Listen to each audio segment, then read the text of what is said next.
Hey guys, welcome back to my channel. My name is Kim. If you're new here, thank you so much for stopping by. I hope that you will stick around by hitting that subscribe button down below. So today I am here with yet another recommendation video, and today I wanted to talk about 10 graphic novels that I would highly recommend.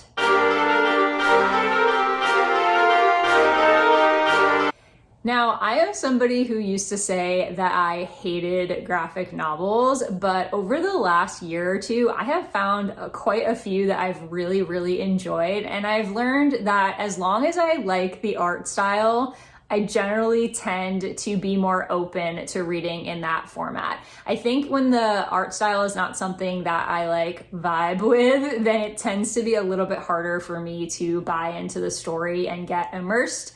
But these are all graphic novels that I loved the art style and the plot, and I definitely think are worth reading. So the very first one that I have on my list is Everyone's an Alien When You're an Alien Too by Jomny Sun. This is my favorite graphic novel. I've read it twice and I really want to read it again. This is something that you could honestly devour in under an hour. It's really quick to read. It's set up more like a variety of comics or cartoons than it is like a typical graphic novel. So each page has just one picture on it rather than having all of the panels that a graphic novel would normally have. So I love this book because I just think the story is so heartwarming. This is about an alien that comes to Earth. He's sent to Earth to research and investigate humans. And throughout his journey, once he arrives on Earth, he talks to lots of things that he thinks are humans, like a bear and a turtle and an egg. And through these conversations, he learns about life on Earth, and he learns about things like love and art and friendship. And it is like just the cutest thing ever. I highly suggest this to literally anyone. I can't imagine that someone wouldn't enjoy this book. It is just like the sweetest, most heartwarming story of this alien, like this outsider coming to Earth and just learning about humanity and learning about all of the things that humans deal with and struggle with and enjoy, and all of like the joys and downfalls of being a human. And it's just cute. I don't even know what else to say except that it's absolutely adorable. And if you haven't picked this up yet, please check it out because you will love it. It's so cute, and it will put a huge smile on your face. Next, I actually have a graphic memoir, which I've read quite a few of and have really enjoyed. And this one is by Tilly Walden. I've actually read another graphic novel by this author that I would also recommend. She is great, and I really enjoy her graphic novels. Her artwork is honestly absolutely beautiful. And I don't know how well you guys can see that, but really beautiful artwork. And I think she constructs these really heartwarming and effective stories. And so this one is actually the memoir of her time as a figure skater. So she, as she was growing up, was a competitive figure skater. And so this chronicles like her life growing up. It starts when she's fairly young, and then it focuses a lot on her teen years and just kind of like her development as a teenager, you know, like as a girl, and as she grew with her friendships and she figured herself out, and she also discovered like her sexuality and her identity. And it also deals a lot with just competitive skating and how these more elite athletes are treated and what they go through as athletes at such a young age. So I thought this was so eye-opening and just such a beautiful story. I found this really intriguing.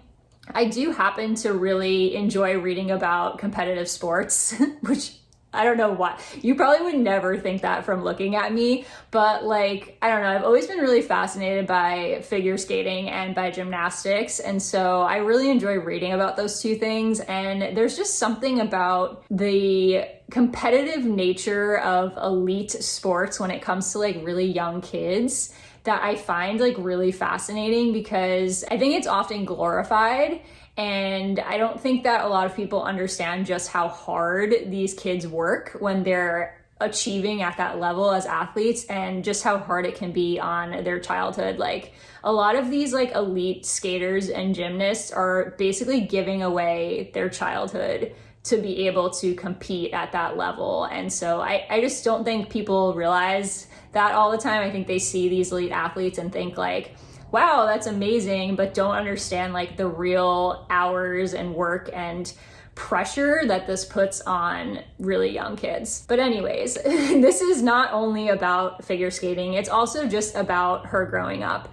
It's really heartwarming. It is kind of long, like for a graphic novel. I mean, it's about over 300 pages, but I really flew through this. I thought it was so heartwarming, and I would highly, highly recommend if you enjoy graphic memoirs. Next, I have a graphic novel that has a pretty similar art style actually to spinning, and that is This One Summer by Mariko Tamaki. So this one is definitely a fictionalized novel. This is about two young girls, although the main girl, Rose, is like the protagonist, but it also stars her best friend, Wendy. And they are at Oswego Beach, which is a place that they go every single summer. And it's always been kind of like a refuge for Rose. She loves going there. She gets to spend the whole summer hanging out with her friend, Wendy. And this summer, when she gets there, things are quite different. If I remember correctly, they're like right on the cusp of becoming teenagers. I think they're like 12 or 13, so they are a bit younger. And this year, Rose is finding that things are just not quite the same because her parents are fighting a lot.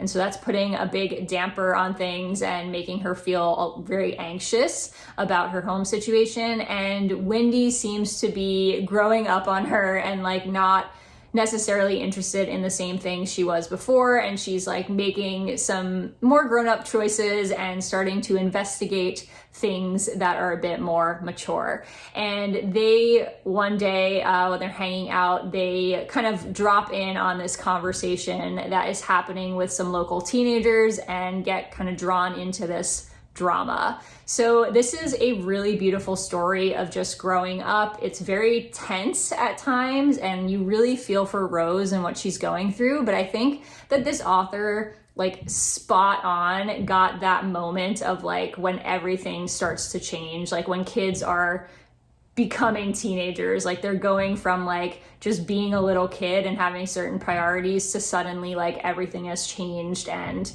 there are all these new things and these new experiences that they want to have. And I just think this was like spot on and so beautifully portrayed this time in a young girl's life. I just thought this was such a raw and honest look at growing up, and I really appreciated that about this story. Next, I have a more summery romance graphic novel, and that is Bloom by Kevin Panetta. Again, beautiful art style. I love the color palette of this one. This reminded me a lot of Heartstopper. So if you enjoyed Heartstopper, like this is pretty comparable. And this one is about a teen named Ari who works at his family's bakery. He's been working there since he was very young. And although he enjoyed working there as he was growing up, he is now graduating high school and cannot imagine spending the rest of his life working at this bakery. He actually wants to become a musician, and so he has a band with his friends and hopes to move to the city with his friends to pursue music. However, his family is kind of guilting him and making him feel like he needs to stay because they need his help at the bakery. So he sets out to find a replacement for himself and hires this other teenager named Hector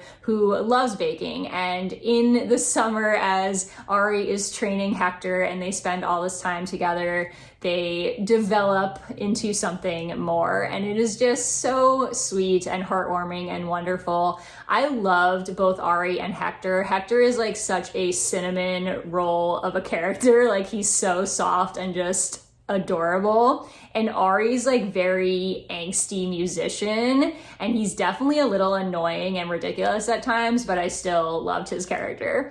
Highly suggest if you enjoy romances or like cute summery stories. Next, getting into a more fall vibes type of graphic novel, and that is Pumpkinheads by Rainbow Rowell and Faith Erin Hicks. This one is obviously like very Halloween themed, so I know we've kind of passed the season for this, but you can add it to your TBR for next year, or hey, just have all the Halloween vibes in the winter. It's fine. So this is about Josiah and Deja, who are working their very last summer at the pumpkin patch that they've been working at since they were freshmen. They're about to graduate high school, and this will be their last season working at the pumpkin patch before they both go off to college. They are very good friends, but they're only really work friends. They only hang out together during the season where they're working at the pumpkin patch. And on their very last night at the pumpkin patch, they decide that instead of working, they're going to try to convince this girl, Marcy, or try to talk to this girl, Marcy, that Josiah has had a crush on for years. So they get into a lot of antics, kind of running around, chasing after Marcy and trying to track her down. And some crazy things happen. It's really fun. It's really cute. It's a really quick read, and it has all of the fall Halloween vibes. Like any other Rainbow Rowell romance, it is super cute and will just make you feel like you're in a blanket of happiness. Speaking of blankets of happiness, the next novel that I have is Heartstopper Volume 1 by Alice Oseman. As I said in my series I need to finish video a few days ago, I have not finished the rest of this series, but I know that I will because I really, really enjoyed this first one. So this one is about a kid named Charlie Spring. This takes place in the UK. He is 15, I believe, at the start of the novel. And he was in this kind of like toxic relationship with this other classmate at school. He is gay and he was hooking up with this other boy at school, and he was being treated really badly, and the other boy wanted to keep him a secret. And everyone does know that Charlie is gay. He's out, and he meets this kid, Nick, in one of his classes, and they develop this adorable friendship, which later turns into something more. Again, beautiful art style. And as I said, this one reminds me a lot of Bloom. This is like the UK version of Bloom, I feel like. So if you like this, definitely check out Bloom and vice versa. Next, I have another graphic memoir, and that is They Called Us Enemy by George Takei. Yes, it's the guy from Star Trek. He wrote this memoir about his own experiences going to the Japanese internment camps as a child. His family was taken to the camps, and he was there for several years of his childhood, from the time he was, I think, around 4 until around 8. And so this is basically his experience at the camps. It does include also some of the time after the camps when he was trying to process what had happened and reflect on it and speak to his father about their experiences. So it takes you all the way through the experiences from like them first being taken to the camps, all the way through them being in the camps, and then the aftermath of that and how it affected his life going forward and his family's life.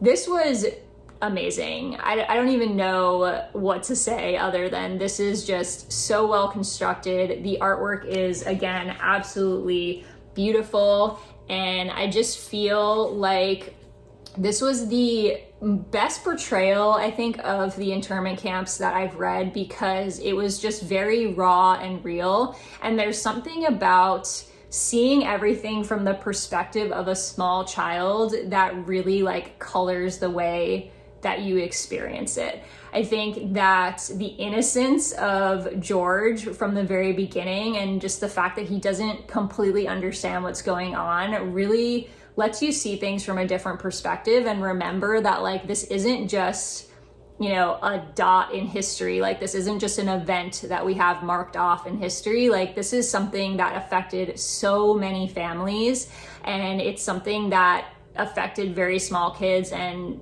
literally like left a mark on them for the rest of their lives. And so I really, really highly recommend this. I think that this tells you a lot about the internment camps while also still being very accessible, and it draws you in much like a fictional story because of the way that it's told, but it's obviously completely true.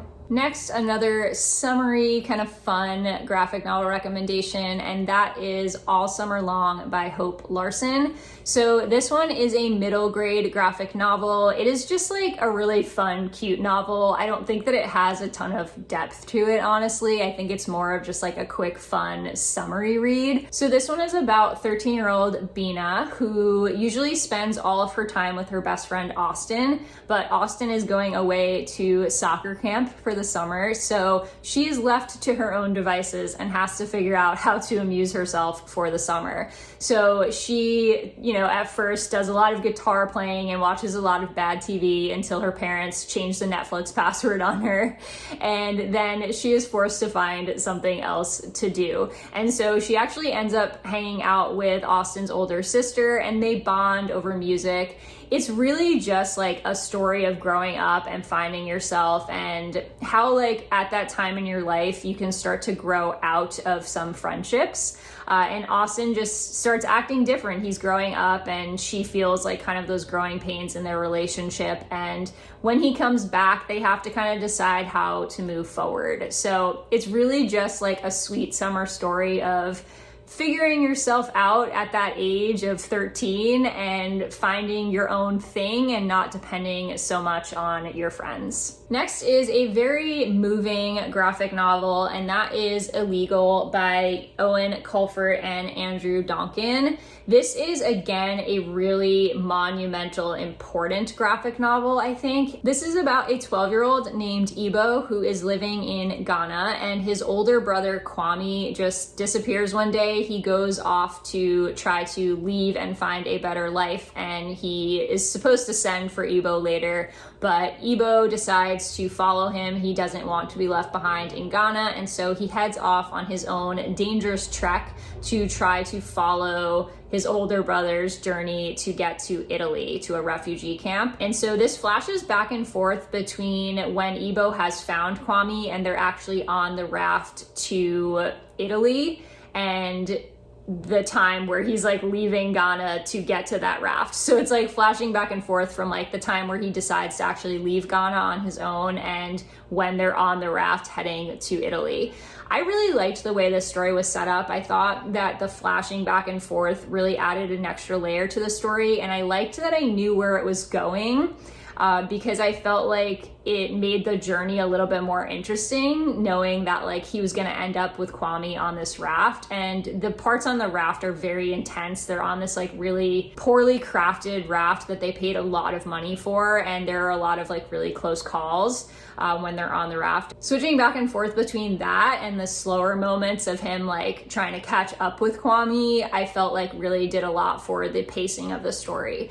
This is just a really important read about the refugee crisis and how poorly refugees are treated and swindled for their money, and how difficult it is for a lot of people to escape these war-torn countries. I thought this was a really important read, and I for sure would recommend this to anyone of any age, though it is definitely directed towards middle grade readers. And lastly, a more Halloween ghosty themed one again, and that is Sheets by Brenna Thumler. This one is about a 13-year-old girl named Marjorie, and she is basically running her family's laundromat business because her mother passed away and her father has had a lot of difficulty dealing with depression and just kind of getting himself out of bed in the morning to deal with the business. And so in addition to being a 13-year-old who has to go to school and do homework and all of those other things, she is now also pretty much running their business and taking care of her younger brother, who is, I think, around 2 or 3. And so she's got a lot of responsibility on her, and she's just trying to keep their business afloat so they don't have to sell it. And then this kind of like evil, sinister character comes in that is basically trying to sabotage the laundromat and get her to sell it to him so that he can like build a spa there. He's like super creepy and such a middle grade villain, but I really loved his character. I thought he was like impeccably done. And I really loved Marjorie because I think she was a very strong female character character that really fought for what she believed in. Additionally, this is just super cute because there's a ghost named Wendell, and in this world they have like a whole setup for where ghosts go, and ghosts basically are in this like separate town where they live, and they're covered in sheets. That's how they are seen, because they're technically invisible. So they wear a sheet and they get like given a sheet when they become a ghost, which is just super cute. And Wendell basically, in the very beginning, he escapes his ghost town and he ends up at Marjorie's laundromat and is kind of inadvertently sabotaging things in her laundromat. And so they meet. It's cute. It's just like, if you like ghost stories or just cute middle grade graphic novels, like highly recommend. It's such a quick read and it's really fun no matter what time of year that you read it. Okay, so that wraps up my 10 graphic novel recommendations. I hope that you found some here that you're interested in reading. Feel free to let me know in the comments what your favorite graphic novels are, as I would love to chat with you about it. Thank you so much for sticking around. I hope that you will give this a thumbs up if you liked it, and you will continue to stick around for the remainder of my Vlogmas videos. I will see you guys tomorrow.